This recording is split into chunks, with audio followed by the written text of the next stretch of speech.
अस्सलामुअलैकुम वरहमतुल्लाहि वबरकातुहू। प्यारे बच्चों, कैसे हैं आप सब? उम्मीद है कि आप सब खैरियत से होंगे।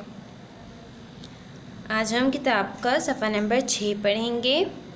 सबसे पहले आपने तारीख डालनी है, दायरा लगाइए, पेंसिल फेरिए और लिखिए।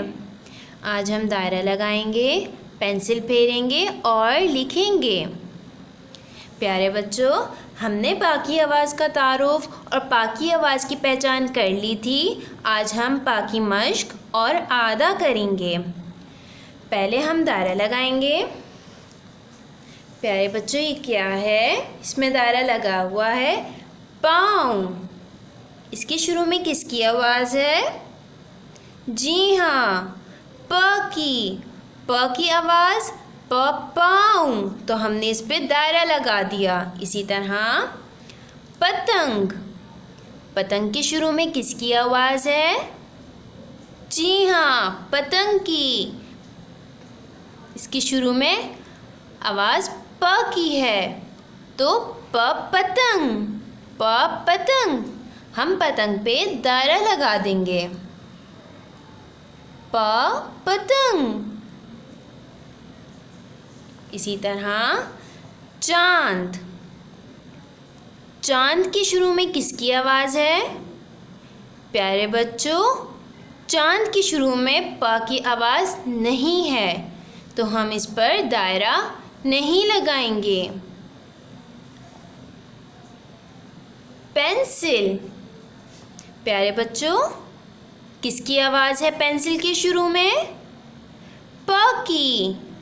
जी हाँ, पेंसिल। हम पेंसिल पे दायरा लगा देंगे। टमाटर, टमाटर के शुरू में किसकी आवाज़ है? प की आवाज़ नहीं है, हम टमाटर पर दायरा नहीं लगाएंगे। आइए अब हम पेंसिल फेरते हैं। आपको यहाँ शुरू में नुक्ता नज़र आ रहा है। पेंसिल रखिए और इस पर पेंसिल फेर रहे हैं। पेंसिल, प के नीचे 3 नुक्ते। इसी तरह पेंसिल, प के नीचे 3 नुक्ते। पाँव, प के नीचे 3 नुक्ते। हम इब्तिदा में नुक्ते से शुरू करेंगे। हम प को मुकम्मल करेंगे। प के नीचे 3 नुक्ते। पतंग, पतंग, प के नीचे 3 नुक्ते। ये लाइन आपने खुद करनी है।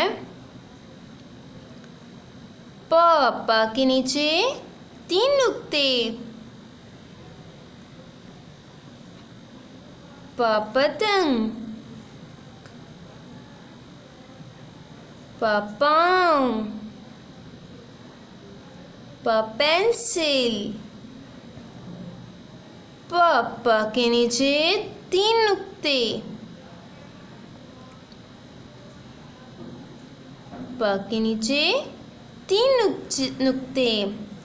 इसी तरह आपने अपनी किताब में भी काम करना है, दायरा लगाना है और लिखना है। उम्मीद है कि आपको समझ आ गया होगा। अपना बहुत सारा ख्याल रखिएगा। अल्लाह हाफ़िज़।